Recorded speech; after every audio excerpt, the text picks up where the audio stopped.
I'll quote Bret Michaels. Bret said, "Paul, this is like the NHL and the UFC and a rock concert together and had a crazy effing baby." He's worked for the NFL, produced movies in Hollywood, led the transformation of professional surfing with the World Surf League, and now he's shaping the future of lacrosse with the San Diego Seals. He also once got into a fight with this gentleman, Harvey Weinstein. I said, let's just do this. Let's just go. Let's go. Let's just have a fight. If you take a job, make sure that you have security for your family. Make sure it's a culture that you believe will be fun. You will realize you work harder and you work more hours than you do anything else, even sleep. Try to figure out an opportunity that you can be more than carbon and that you leave a fingerprint when you leave. There is something that you left that actually means you were here. That times 150 million is Jimmy Buffett. Welcome to Vaulted Views, where we explore the elevated perspectives that drive success in money, business, and life. Each week, we talk with leaders who embody this mindset, those who see beyond the immediate, rise above challenges, and execute at the highest level. Today, we have a great guest whose career spans some of the most exciting and competitive industries, Paul Speaker. He's worked for the NFL, produced movies in Hollywood, led the transformation of professional surfing with the World Surf League, and now he's shaping the future of lacrosse with the San Diego Seals. But what makes Paul's journey truly unique are the incredible people he's met along the way. His best friend Jimmy Buffett, surfing legend Kelly Slater, Hollywood icon Robert Redford, rock star, one of my favorites, Bret Michaels, and billionaire entrepreneur Joe Tsai, to name a few. And he also once got into a fight with this gentleman called Harvey Weinstein. That's true. So with all that, hopefully that was a great introduction. But Paul, welcome to Vaulted Views. Thank you very much. Would love to be here. Thank you. So was all that true, by the way? All that's true. You know all these people? It's tough to say best friends with Jimmy Buffett because I consider him one of my best friends. He had a lot of people that adored him, and he was just an extraordinary man. So I miss him every day. Yeah. I think we all do. I mean, I was blessed and fortunate enough to be at I think it was one of his last, if not his last concert here in San Diego, the Snapdragon. Yep. And it was just a fantastic show. Jason Mraz was on before him, who's a lot younger than Jimmy. And I'm a fan of Jason, but Jimmy put Jason to shame. I mean, his show was just off the charts. Yep. It was great. So Paul, so we know you're close with Jimmy, and it's sad to have him not here with us anymore. But I know he lives with us every day with all his great songs. What was your favorite song, by the way? I think A Pirate Looks at 40. Yeah, I think Jimmy sang 50, and I love Tin Chalice is another great song. Okay, I like that Pirate looks at 40, right? I like that one. Of course, Cheeseburger in Paradise. Sure. Yeah. Which, the Cheeseburger in Paradise in Maui is no longer there. Absolutely, so, yeah. Used to get the Loco Moco there. Sure. It was one of my favorites. So Jimmy was, not just a musician, he was a businessman. You have an interesting story about Jimmy and how he got into the hotel business. So a lot of people know about his music career, but tell us a little bit about that. I think it's pretty interesting. Just to kind of 30,000 foot view. I remember Jimmy telling me that he and his partner John, when they first figured out Margaritaville was taking off and had some opportunities to actually expand it, kind of out of Jimmy's kind of core business of publishing and concerts and singer-songwriting. They went in to meet with somebody, and I forget who it was, and John said, "Hey Jimmy, you're going to need a business plan." And I think they're in the lobby, if I remember correctly, they're in the lobby to go in to meet with this business person. And Jimmy said, "What does that look like?" And he said, "Well, you need a mission, and then you need to figure out what the business is." So Jimmy, I think on like a napkin in the lobby, wrote down his mission statement, which was basically, and I'll paraphrase, was like, "I just want to really have fun, and I think I can entertain people, and we should be able to expand this thing." It was like everything that Jimmy kind of spoke to. And I know Jimmy told me this when I met Franz, but Jimmy was born on December 25th, and he met this gentleman, and Franz said, I think we... So he's a Christmas baby. He's a Christmas baby, and he was a gift to all of us. Absolutely. Absolutely. Mm-hmm. But he told me that he and Franz, and I ended up meeting Franz, but he told me when he met Franz, they were kind of like twins. They were saying like, hey, where do you live? That's where I grew up. I went to this school, and I went to the other school. And then he said, well, when were you born? He's like, I was 25th, and he gave the year. And he's like, we were born the same day, the same year. He said, what hospital? And Franz said, the hospital. And Jimmy's like, we were born the same day, same town, same year, same hospital. So they started talking and became really good friends. Franz was, I believe at the time, the CEO of Wyndham Real Estate Development, looking at opportunities to take their existing real estate and maybe condo it or do some other things with it. And Jimmy said, do you have any places by the beach? And Franz said, I got a ton of them. And from that dialogue, from what I understand, became Margaritaville resorts and hotels and the casinos and all of that business. And it was just kind of typical of Jimmy. I remember being in Australia with Jimmy, and we were at this bar, and Jimmy kept asking the bartender, like, have you ever heard of Land Shark beer? And the guy said, no, I've never had it. I don't think we have it here distributed in Australia. And Jimmy said, I'm going to fly 2 cases down. And if you like it, then talk to your distributor and we'll send more down. And 2 days later, some guy was on a plane coming to Australia to drop off 2 cases of beer where this bartender in Australia could sample it. He just was constantly thinking outside the box. And he never minded going a little step further. Like no one would, at that level, no one would say, let me get 2 cases of beer. I'll have someone fly it down. And then we'll give it to the bartender. He remembered the bartender's name. He remembered the manager's name. And then the guy came in, he goes, yeah, this is the bar, take it over. He just had an unbelievable knack of finding fun in almost everything that he did. And with that came, certain accolades. But I don't know, maybe we're celebrating Dylan with this new movie, but outside of Bob Dylan, how many people created a genre of music? Like, what is Jimmy Buffett's genre of music? It's Jimmy Buffett music. It's Jimmy Buffett, right? So Kenny Chesney now, Zach Brown, all of those people that followed. I guess we would classify it as maybe surf cowboy music. I'm not really sure what it is, island lover cowboy music, but he just worked really hard. And he was a diligent man. Everything that he did, he seemed so relaxed in doing it, but it was always about meticulous perfection. And that was recording. That was how he treated his plane, his boat. Everything that he did was surfing, and how he worked out and yoga. Everything that he did was just so relaxed meticulousness, which is a great study in how we should be as humans. So if you summed it all up, I mean, what would you say like the key takeaways that you learned from Jimmy over the years about, money, business, life, success? Yeah. So I had this adage that I used to use with young people when they talk to me, like I have a kind of a dog's breakfast of a resume all over the place, right? So I used to say, there were 3 things that were really important to me. One of them is, if you take a job, make sure that you have security for your family, which you help every day with your clients. Yep. Number 2 is make sure it's a culture that you believe will be fun.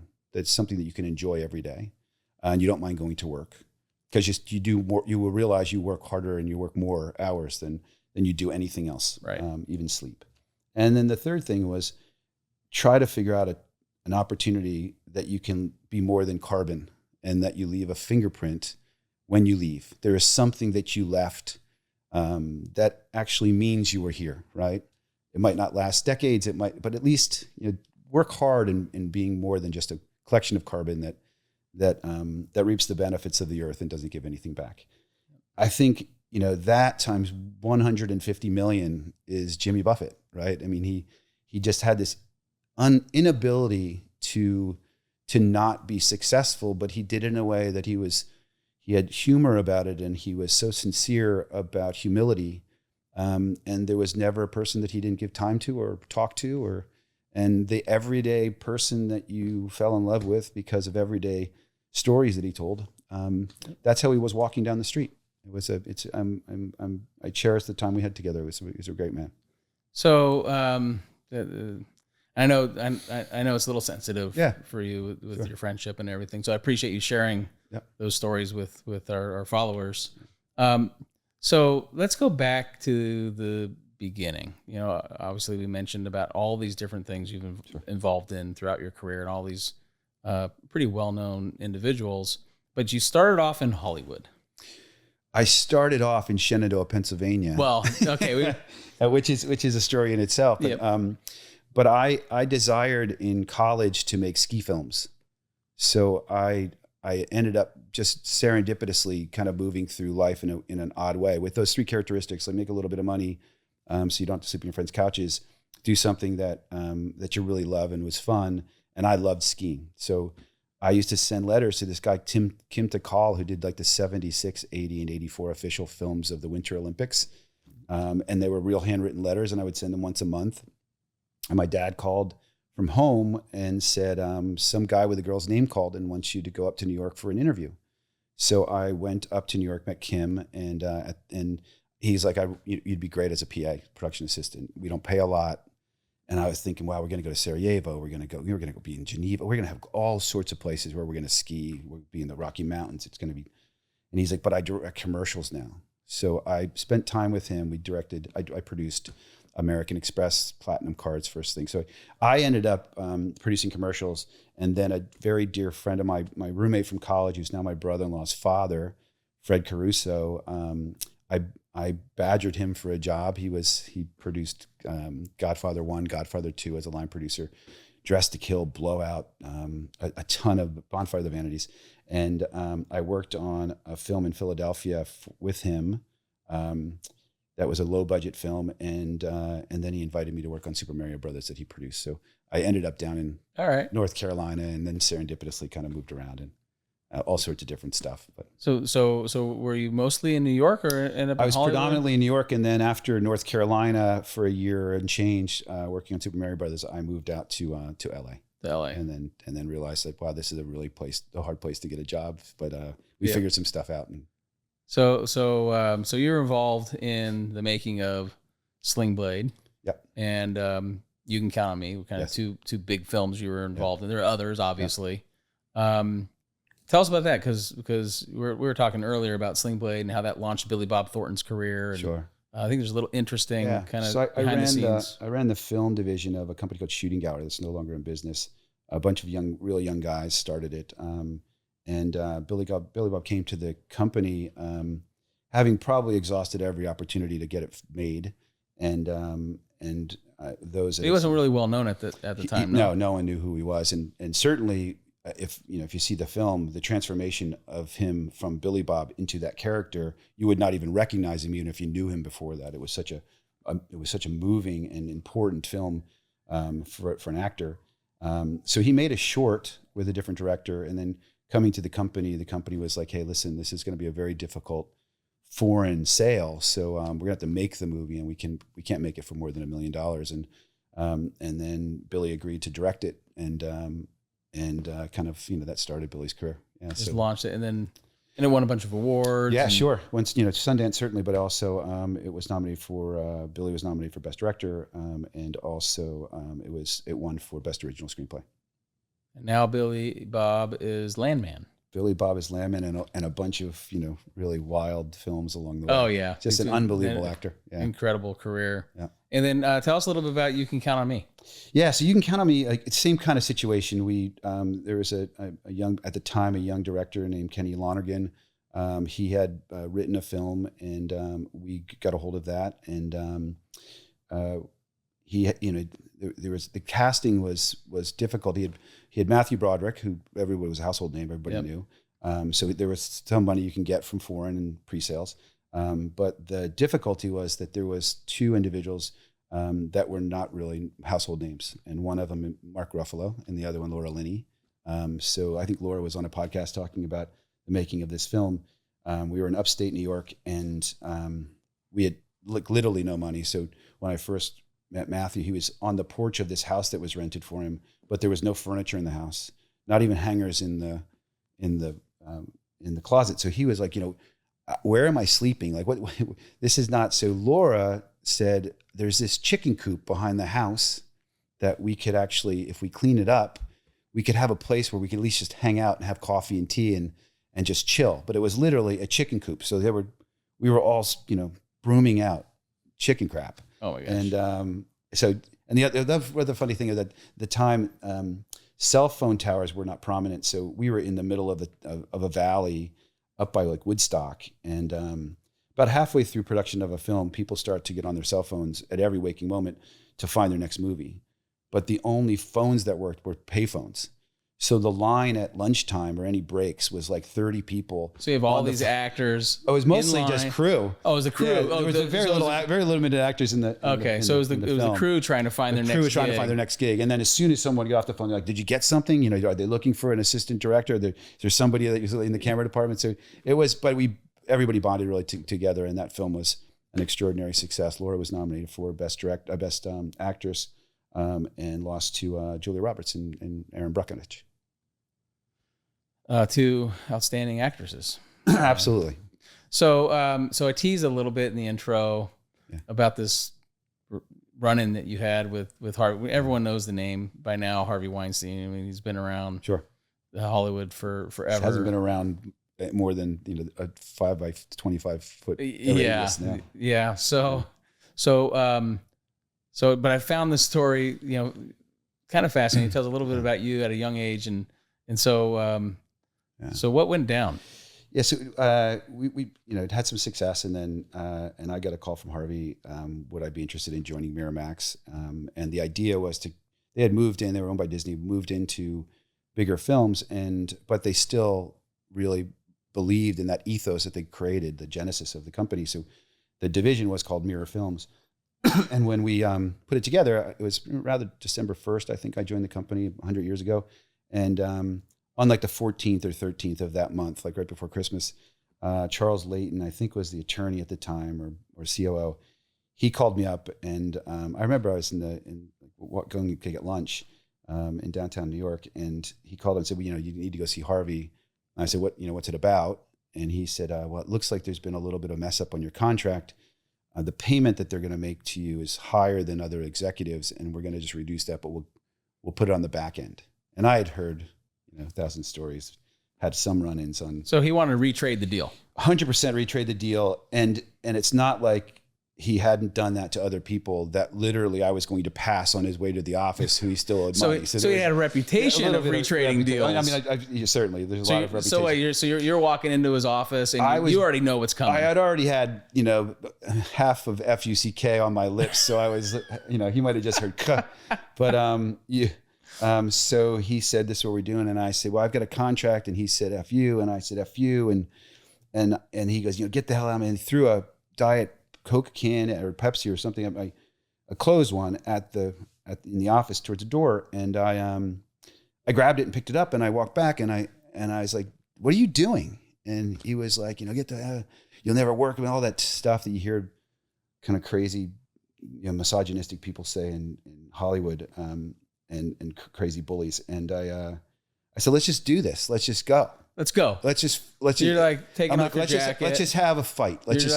I'm not going to be here. And and I'm young enough. I go, bartender or some shit. And then he just, get out of my office. And so I left. And so was he firing you at the time because you wouldn't retrade the deal? I think he was. I don't know if I quit.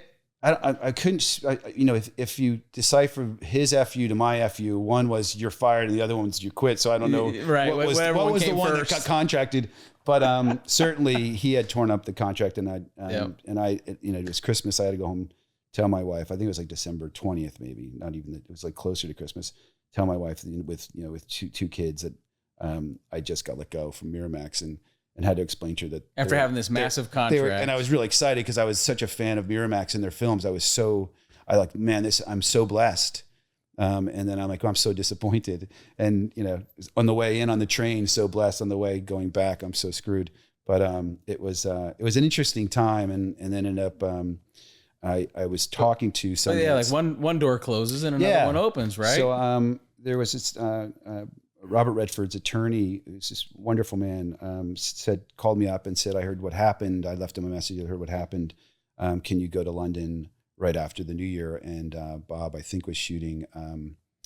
He was shooting Spy Games with Brad Pitt, and so I went over and met him, and we got along really well. So I spent a little bit of time. So you're like, honey, I'm out of work, and it's Christmas. Yeah. But I'm gonna go hang out with Rob Redford, or Bob. You call him Bob. Yeah. Bob in London. So it was strike a deal. Yeah, and so there was a lot of anxiety, it wasn't like, oh yeah, she didn't really care about the name Harvey Weinstein or Miramax. She was thinking Christmas presents and like, how long is this, guy going to be out of work? But she's we've been married for, will be 30 years next month, and congratulations. Yeah, she's a wonderful woman. So I'm excited that she stuck with me. And we're going on a trip here. We are. A little bit. We're going to Halifax to see the seals. That's going to be awesome. We'll talk a little bit about the seals, coming up. So we'll leave a little teaser there. Yeah. But so you go from getting in a fight with Harvey Weinstein to doing a deal with Rob Redford. Yeah. And then somewhere along the way, you get involved with Sundance Film Festival. Yeah, it was actually Sundance. So Redford and Sundance, they owned the name Sundance, and they had Sundance Channel, and so we were really on. It came out of like what, Butch Cassidy and the Sundance Kid or something. Yeah, like that. So I mean, that was like, I think, from what I understand, I remember, I think it was from that movie that he was able to buy the resort, the property in Utah, which is the Sundance Resort, and then from that there was a film festival, USA Film Festival, that Bob said it's not run really well, and it should be more independent, and we should be celebrating filmmakers and what they've grown. And I had zero to do with this. There's a woman named Michelle Satter who is just extraordinary. She's still there as executive director. They now, the Institute is actually probably the largest support for independent film that exists on the planet. So they have documentary institution. They have writer and producer labs and stuff. So I spent a lot of time there, but Redford and I were looking at creating an independent film label that would allow us to produce films that fund and produce films that came out of the Sundance Lab, and produce them and distribute them. And there was complications with the actual ownership of the name because it was part of a larger company. So we disbanded it after about a year and a half. And you were telling me before, like, in order to create your own distribution, you had to have a certain number of films per year. And then you had an interesting business model that I don't know if you created or you followed from some. Yeah, I created it. That was able to solve for that. It goes back to shooting gallery. So we were starting to make some movies of note. Again, Sling Blade and You Can Count on Me, and other films. And what we realized that if we keep going to market to sell the films, we're gonna either pre-sell them, which means that you get a little bit of pre-financing. Yep. Or you're going to make the movie and cross your fingers that you can go to market and sell it to a third-party distributor. And then you're selling each one of the individual countries. And that's riskier.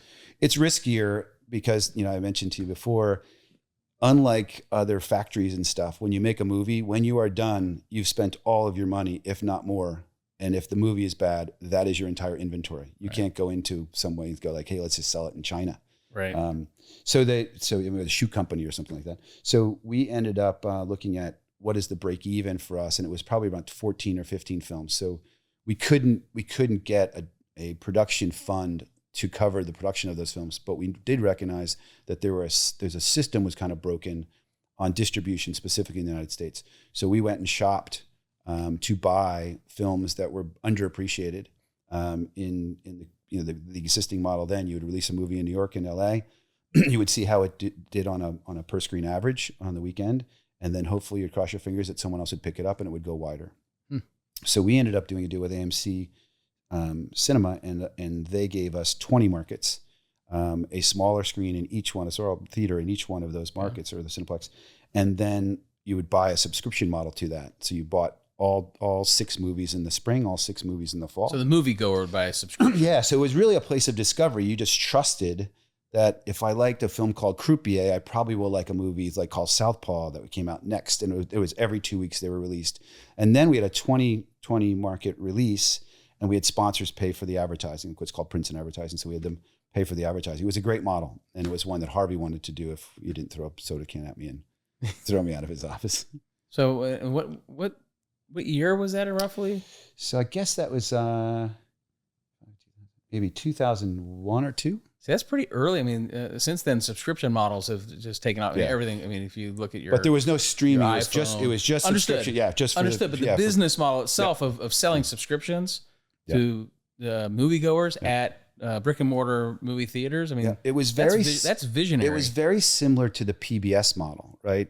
We had sponsors coming in to underwrite the film, but they didn't touch the actual thing, right? So they were saying this film's distribution is underwritten by, we had Heineken and MasterCard and a number of sponsors, but the film was intact. You didn't cut it for a commercial. It was just like PBS, and people were kind of accustomed to go, especially in markets, in Minnesota, Michigan, we were in places that they didn't have direct access to films. They would see them way late, sometimes after the Oscars. And people were like, wow, I'm being delivered something that is a surprise. I'm going to go in and I trust the distributor. I trust the person who's buying the films. So I'm just going to go in on a Friday night and go like, wow, I'm not sure what we're seeing, but I trust these people. And it was a place of discovery. And I think we start to see that now. Word of mouth is a big characteristic, but I just watched last night, the director, the producers of Peaky Blinders have a new show on Hulu. And I was like, I'll just watch that because they made Peaky Blinders. Yeah. Peaky Blinders, I started watching it and I got like through an episode and a half, and then years ago, and I got sidetracked. Everyone tells me you got to push through. It's absolutely extraordinary. I know. It's on the list, but there's like 6 seasons or something like that. That's a big commitment. Yeah. Maybe we'll get to 6 seasons on Vaulted Views one of these days. So, all right. So enough on the movies. I mean, it's very fascinating stuff. I mean, I don't even quite really totally understand the movie industry, but you've built a hell of a career around it. Yeah. But you jump from the movie industry into the National Football League. I was actually, the NFL was first. It was NFL was before. I was very young. So tell me about the NFL, because you had a really interesting title. I want that title, by the way. Yeah. So so it was a long time ago. It's when Tagliabue was the commissioner. Sarah Levinson, who was a major co-president of MTV, she moved over as president of NFL Properties, which is all the retail and licensing and sponsorship and marketing for the league. And I ended up, I had the film rights to this game called Doom, D-O-O-M. Oh yeah. And sold that to Ivan Reitman and Universal Pictures, and because of that became and Super Mario Brothers became a bit of a youth marketer. So when I was introduced to the NFL, I don't know if they really knew what to do with me. So I kind of went over there. She's like, you can, I'd love to have you here, but I can also introduce you to MTV. And they were doing a show called The Real World, which was called Unscripted at the time. And I said, I'd love to work at the National Football League. It'd be fabulous.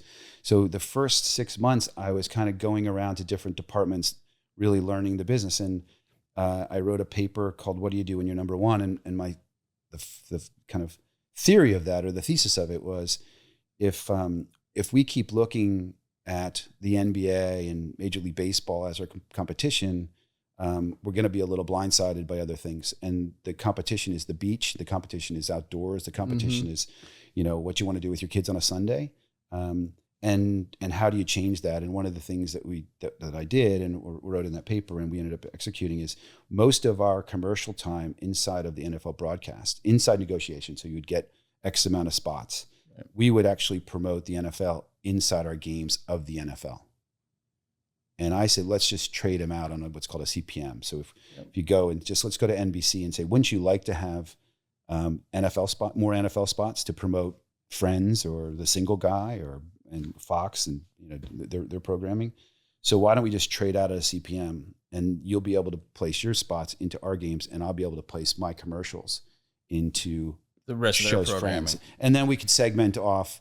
At the time there was a show for there was a Saturday morning Fox Kids. There was other opportunities that we could illustrate. The Sunday night program, Monday night program at Fox was really strong with the Bundys and all of that. So we just traded out those spots. And then traded out your own inventory for that inventory, and then we went in and looked at okay, how do you segment? What's our message to women? What's our message to kids? What's our message to casual fans? And then we'll just place that media against those things and cut commercials and programs around it. There was a really smart gentleman named Howard Handler and John McCauley that really figured out kind of the marketing disposition. And John is still an unbelievable research specialist. And so we really understood segmentation, and it kind of changed the modeling of the NFL. That's incredible. But that was 100 years ago. A lot, yeah. 95. But what was the title again? It was Director of Marketing and Ideas, which is a very foolish thing to accept. It was not my idea, but the NFL it's one of the great beacons of where to work. Like Disney, National Football League at that time, if you worked there, you were golden. Right. But, it was like Procter and Gamble treatment. The Procter and Gamble in the 80s, right? When you got a job there, you're in great place to learn a bunch. So everybody was, Harvard MBA and Yale Law, and it was just an unbelievable collection of individuals. So when you walk in with that kind of title, they're like, "Oh, the idea guy's here, so I guess we can all take some time." It was not great. It was not.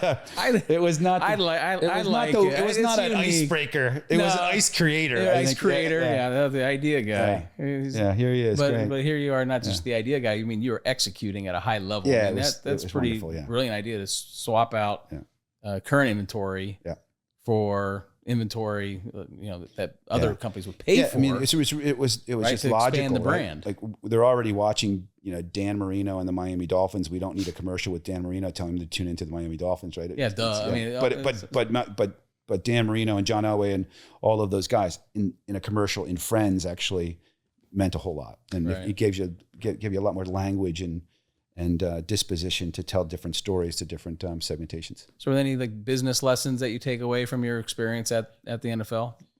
Yeah, I think I was just incredibly impressed with everybody there, and I think that at times in your life. Now, I remember I have a friend that's a comedian. He's like, everybody's funnier than me. I'm like, dude, you're the funniest guy I know. And he's like, do you hang out with comedians? And I'm like, no. And I said, what do you do? He's like, I just listen and try to get better. I just, I spend a tremendous amount of time exercising the muscle so I can be better because everybody around me is funnier. And I felt at the NFL, everybody was smarter. I would listen a lot.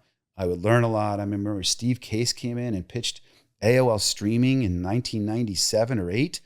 There were 20 people that came to the meeting, and there were probably 3 people at the end of the presentation because everybody's like, we have a multi-billion-dollar deal on a television broadcast. Right. This guy's talking about streaming on the internet where it's still dial-up. What's that? Yeah, right. And now fast forward to streaming now and Amazon and streaming. Right, it's wild. But I remember sitting and going like, this is Steve Case at AOL. I could probably learn something. Yeah. And I'm certainly not going to be the guy who walks out. Like maybe we're the 20 guys in the room and the first 2 walk out. That's like 2 people have to go. Now there's only 3 of us there. So it's you stick around just because you're like, I don't want to insult the guy and I don't want him to remember my name. That was like the last guy that left. So, but that kind of access really allows you to learn a lot. And there were just so many people there that were really, really gifted. So listening was a lot of fun. I love that you wrote that paper. It was the. What do you do when you're number one? What do you do when you're number one? Right. It's like, don't rest on your laurels. Right. Yeah. Just make sure that you don't do rearview mirror marketing. Right. Make sure that you're not looking at people that you excel against as competitors and just and don't do what they do. Like the example at the time was Nike and Reebok. Right. Nike never cared what Reebok was doing. Reebok was always really careful about trying to emulate Nike. And they just couldn't. It was a different product. It was a different, the entire execution was completely different, and their segmentation was different. But it was the biggest thing for me was, and I remember this gentleman that passed away, Kevin Carter, and I went down to Walmart, and this is the greatest example, man. So we walked through Walmart and down in Arkansas, and they have this across the street from their office. They have this sample group or sample store. And we walk through it, and it's all their technology of how they read, how they put things in certain places. And one of the things was at the time, this is how long ago it was, they had a big room that they could do 24-hour photo developing, and it was empty. And I was like, what's in there? And they're like, I would probably put eyewear in there or something like that. We're trying to figure it out. But the kiosk is now by the cash register, and you can do 25-minute processing of film. I'm like, how many do you have those? He's like, we have like 1,700 of them.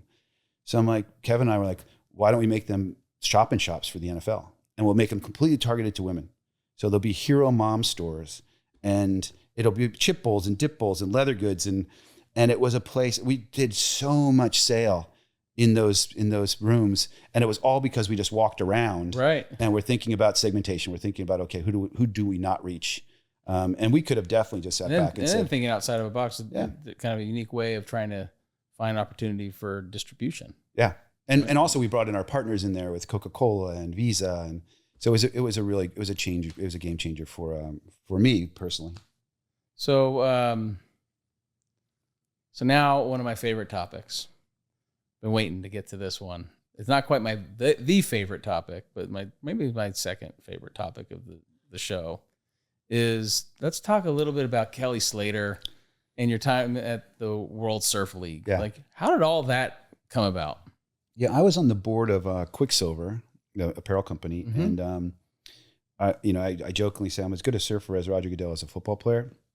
I was just with Roger, so I should have probably checked that quote with him. But so it's a foreign. It was like lacrosse. It was a completely foreign thing for me. I didn't play as a kid. I didn't surf as a kid. I didn't know it. So, but I had an unbelievable appreciation for the lifestyle, and I was with Kelly. He had just won his 11th championship at Trestles, I believe, and we're at this party afterwards with one of my dearest friends in the world, Terry Hardy, who's Kelly's manager, and Kelly just said, what are we going to do? It just seems like just seems like the momentum is kind of dying on the tour.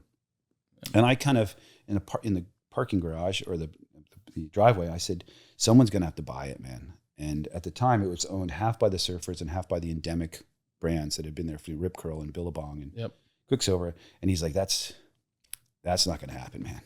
Like, that's a really tough group to get to agree on anything. So Terry and I kind of got together. We wrote a little bit of a business plan. I grabbed a thumbnail and a thumb drive, and I cruised down to Australia and supposed to meet with 9 of the board members of the World Surf League, which at the time was the Association of Surfing Professionals, the ASP. And like 25 people or 30 people showed up in the room. And was that a lot, or? I thought it was going to be 9 board members. Oh, no kidding. I think there were people from the press there. So I walked through the presentation. So it was a much bigger event. It was a, it was a shit show. It was like this is crazy. Like, there's press here. There's like surfer magazines in the room. Like, you guys probably should have told me before I spent the $10,000 to get down here to Australia. And I walked through it, and there was a bunch of questions. It was a combination of like people that had interest in some pitchforks, right? And they thought that an outsider was going to come in and not treat it as precious. And I said, well, I have a lot of experience in a lot of these things, and I was almost kind of made for this, like kind of Owen Meany, right? It's like, I don't have a whole lot of skills, but all of my skills that I've acquired are really could be helpful in sponsorship and media rights, and production. So I think you should give it a shot. And then I said, here's the thumb drive. That's the roadmap. You can either do it with me, or you guys can figure out how to do it yourselves. And I went back to the hotel, and was scheduled to leave the next morning. And I called Terry, and he's like, how did it go? And I'm like, because of your relation with Kelly, you're an insider, but that's Kelly. Like, he supersedes any of the normal stuff of the surf world. It's like, they're not really fans of you, and they don't know me. So I think that we're out of here. It was a waste of time. And then as I'm on the phone with them, their lawyer texted me and said, if you can come over and sign an NDA, we'll do an exclusive sale arrangement with you for you to acquire. So we did a 6-month sale agreement, able to get a partner in, and that was in 2012. And for that 1 year, which is kind of a cool year, we let it run for a year, even though we owned it. We let the licenses all run, so it stayed status quo in 2012. And we put together our team, and we had the luxury of going to every event. And I did this thing with all of our senior executives. I'm like, listen, let's just role play. Like, this is an unbelievable opportunity to figure out what we do, what we make better. And we can't break anything because we're not going to touch anything. Right. So the Gold Coast in Australia was it was a Rip Curl Pro was the first event. And my 3 days of role playing, where the first one was I was going as a father who had a 9-year-old who's loved surfing, and a newborn, like not a newborn, but like a 2-year-old baby that was still in diapers. Okay. So I had a stroll, like I didn't have it, but I had to pretend like where do you get water? Where do you get shade? Where do I change a diaper? How does my 9-year-old get close to the beach, but I can still have this baby in a stroller?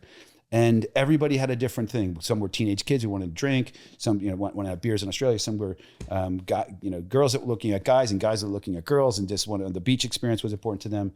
And we came out of that after role playing, like, wow, we can make this better. And the thing that I said is, let's turn every stop sign into a welcome mat.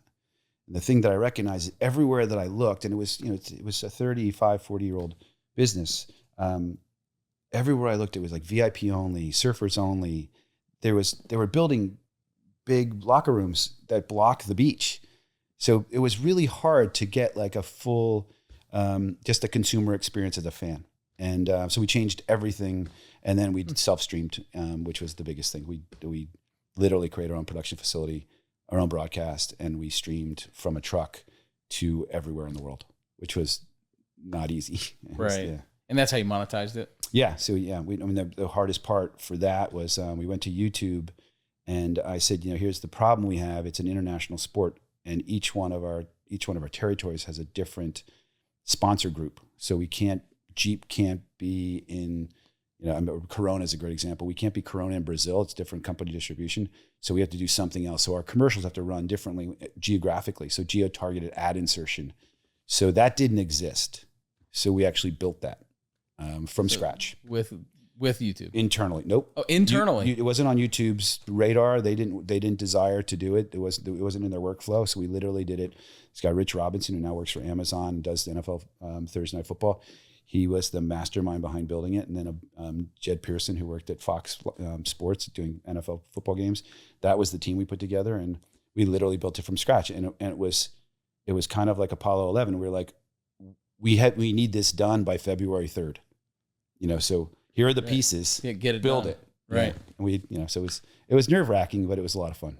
That's incredible. Yeah. All right. So fun. But you eventually did learn how to surf. A little bit. Yeah. Yeah. It would be, Kind of like how I surf, right? Yeah, probably. Everywhere you went. You get wet. First of all, on the tour, there's cameras, and then the best surfers in the world, and then the biggest waves in the world. So it would be just really ridiculous for me to go out and do anything. Right. So I would try to quietly surf with a couple people, but it was never something that I mastered. Yeah. Did you ever go out with Kelly? In Puerto Rico, I went out with Kelly, and then Kelly was gone without me, and I watched him surf on the beach, which was pretty cool as well. Right. Yeah. Yeah.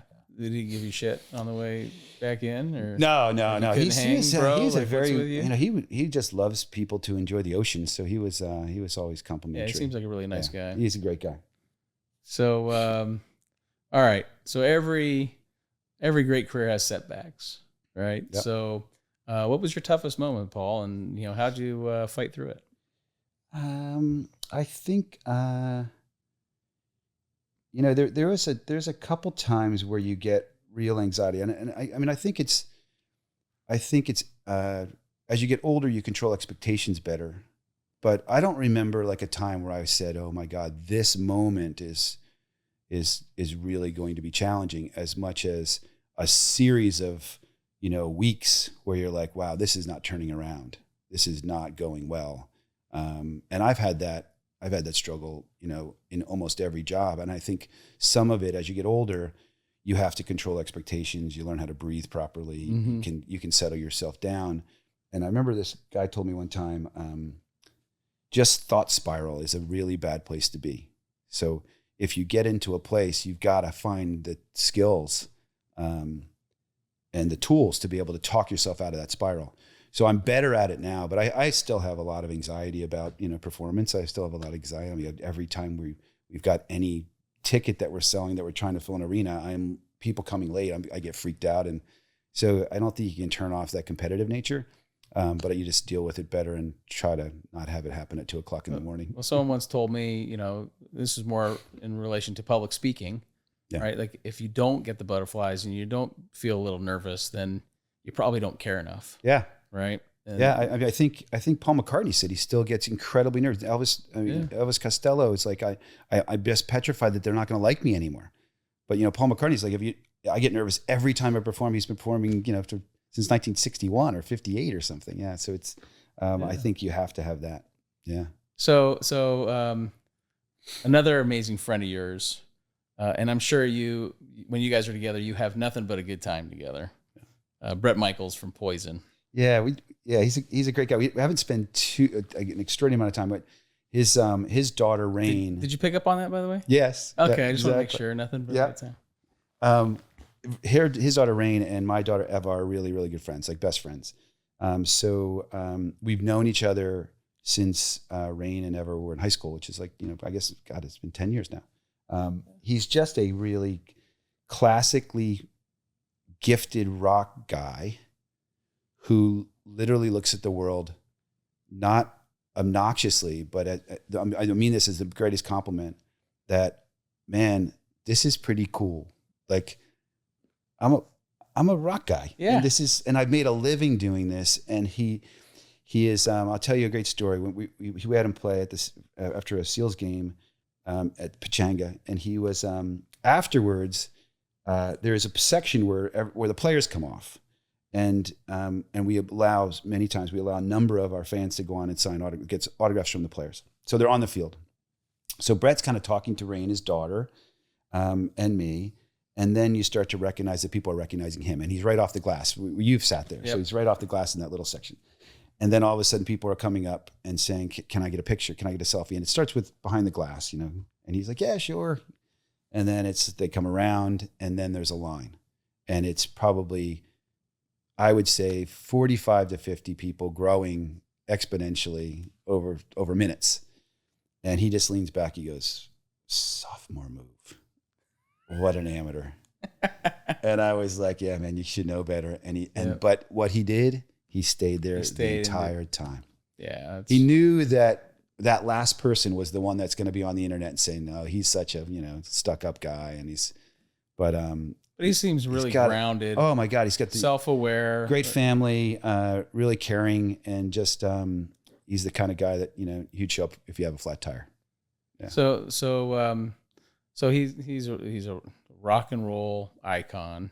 Yeah. Businessman. I mean, have you followed his business career at all and seen anything? Not as much, but I certainly recognize two things.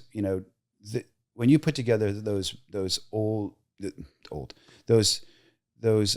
rock gods, and you see, who still got it and who doesn't. And you can see them because they play with each other in like those 3-band concerts. Yep. Bret is in shape. He cares deeply. His voice is unbelievable still. And I think it's just because he's got a complete dedication to his fan base and to the music that he makes. And he is, in ways kind of similar to Jimmy. He never looked at it and said, wow, I made it. He looks at it and goes, I'm still doing this, man. And it's a journey. Yeah. He's just enjoying the ride. Yeah. I mean, I know there's some bands or artists that are like, oh, if I have to play that song one more time. It's like, he knows, he plays like, there's like 4 songs that people scream. If he walked off without playing those 4 songs, people would be like, I got totally ripped off. I mean, he knows it and he plays it. But I enjoy his company. He's got to play Every Rose Has Its Thorn, But that is not, like, there's no affectation with Bret. Like, you talk to him on the phone, he is exactly Bret on stage. It's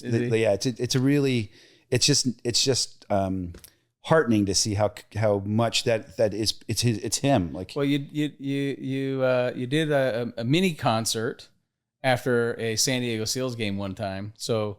The real question, inquiring minds want to know, are you going to bring him back next year? I would love to bring him back. I think Rain is going to probably break into the NFL. So we might have lost him because that was one of the connections with us and Rain. But I'd love to bring him back. He was, and we've got the team in Vegas too. We might have to twist his arm. Maybe get him out in Vegas would be good for the Desert Dogs. I think he's got a lot of stuff going on in Vegas. So let's talk lacrosse. I've been waiting for this part, and towards the end of the show. So we're going to end it with a big finale. You work with Joe Tsai. Joe Tsai, co-founder of Alibaba, billionaire. What's it like working with a man of that caliber? I guess it would be exactly the opposite of what everybody would think it would be. I mean, first of all, I was actually talking to Clara, his wife, at a game last week. I don't know when Joe sleeps, but he has told me that one of the things that he's doing, that, when I first met him, so a year and a half ago, is really dedicating himself to committing to sleep. I just don't know when it happens. So maybe his commitment is, but he said, 8 hours a day. But he is traveling constantly. And his sincerity and his commitment and his passion does not wane on the size of the business that he is talking about. So it's not like, oh, I'm more dedicated to I'm certainly dedicated to Alibaba. It's a multi-$100 billion market cap business with international trade and I think 250,000 employees. But we've got 25 employees at the SEALs. And when he comes to the office and sits with the team, he's as inquisitive as anybody that would sit.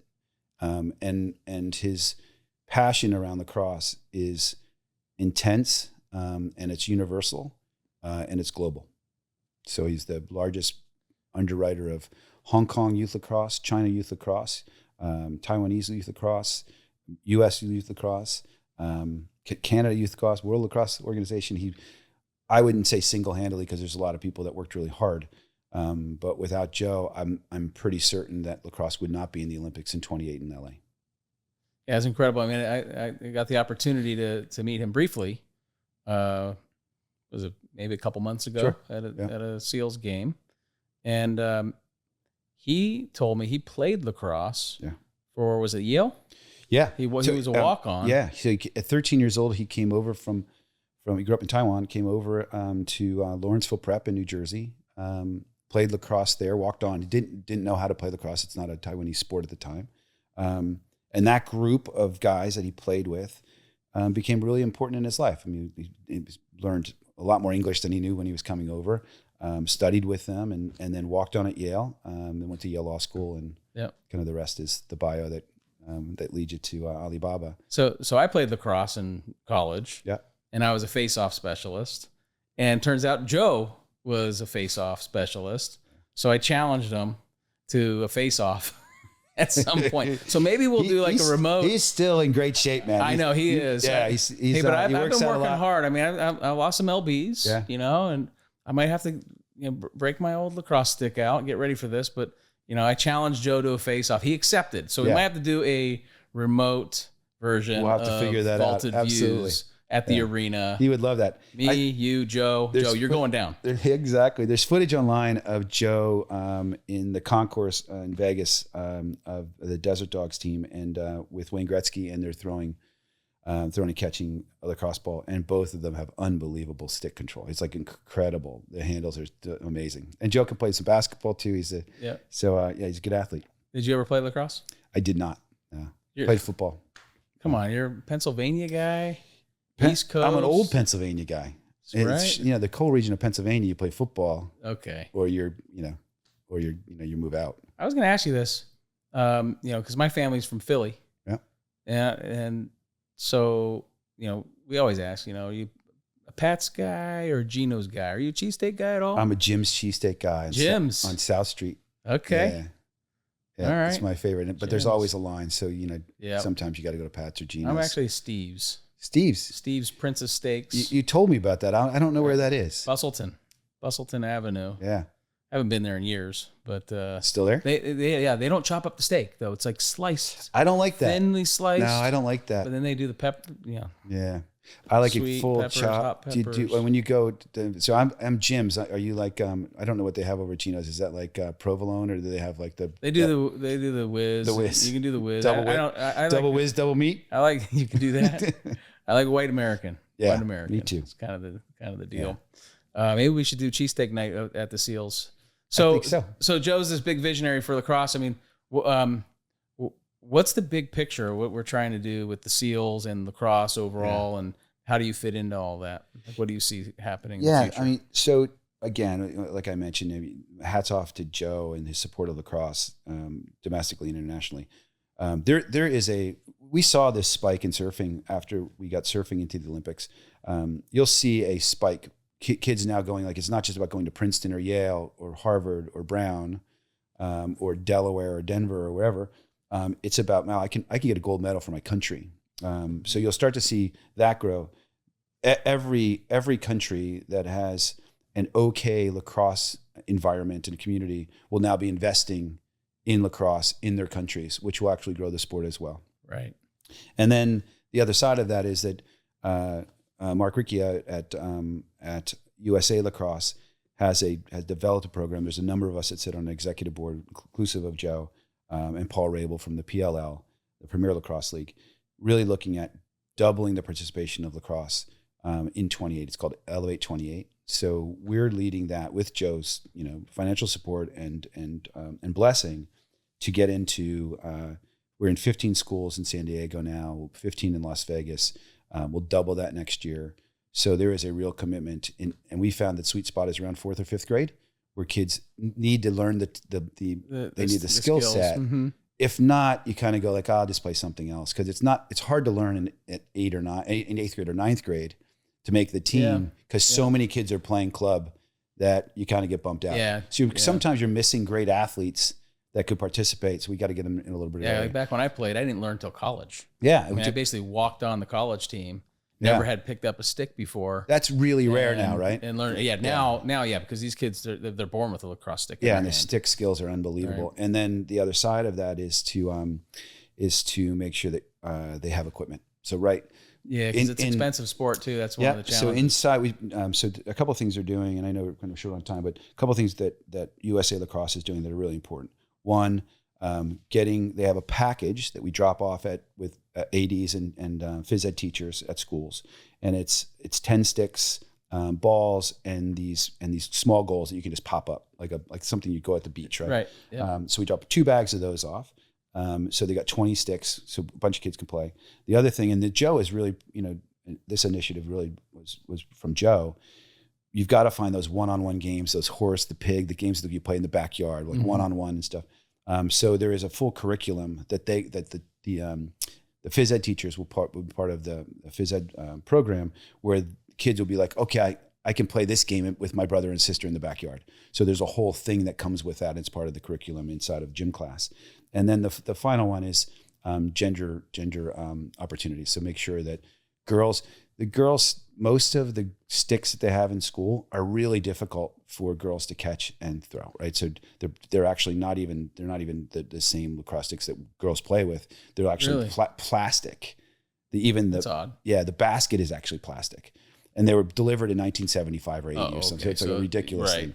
So getting them real equipment and having them feel like they have progress. And you'll start to see that with the Olympics. You'll start to see there's a higher investment. And then the last thing we're doing in San Diego, spending a lot of time bringing all of the clubs and teams and coaches all together. So we had 112 active coaches, parents, and club owners come to a SEALs game, and we walk them through a presentation. And every one of our SEALs tickets, a piece of that, their tickets when they come as a team. So we had one team give 120 kids.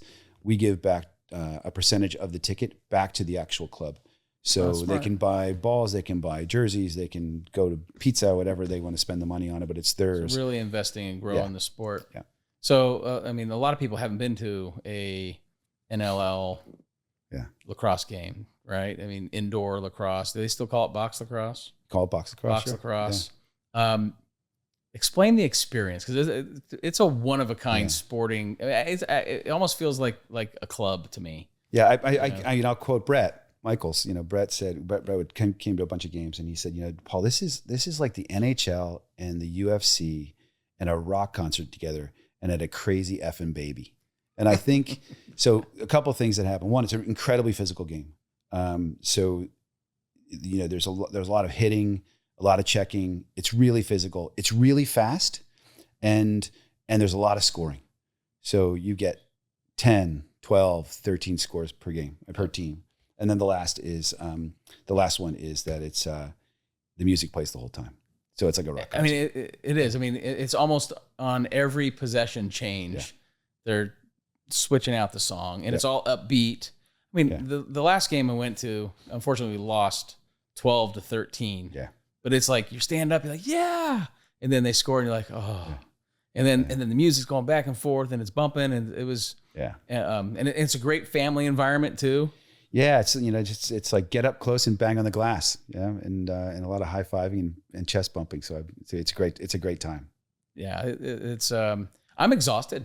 Yeah. Quite honestly, I mean, I got to climb those stairs out of the arena, and I'm like, I just can't wait to get to the car. Yeah, and then get home. But we should probably have you face off with Joe before a game. Definitely, yeah. See, this is Save what your he does energy. to me. Talking smack.